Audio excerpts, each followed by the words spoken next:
There are just 3 days left before huge automatic spending cuts hit the nation.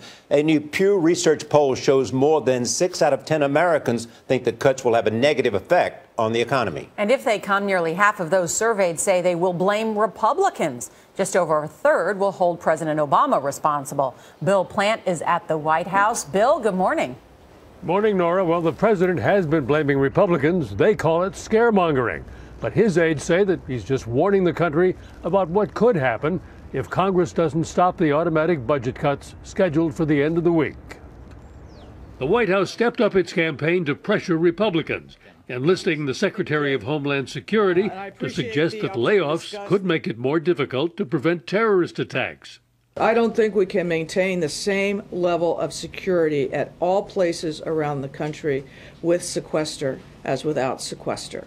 If the $85 billion in across-the-board cuts, known in Washington as the sequester, takes effect on Friday, federal agencies will be forced to make tough choices, laying off some workers and putting others on involuntary leave. The military will be hit the hardest. They must slash $46 billion in spending. At the White House Monday, Mr. Obama painted a bleak picture of the impact to the nation's governors. Companies are preparing layoff notices. Families are preparing to cut back on expenses. And the longer these cuts are in place, the bigger the impact will become. In order to prevent the cuts, the president and Democrats want to replace them by closing tax loopholes and targeting the spending cuts. But House Speaker John Boehner and Republicans say they're finished raising taxes. The president says we have to have another tax increase in order to avoid the sequester. Well, Mr. President, you got your tax increase. It's time to cut spending here in Washington.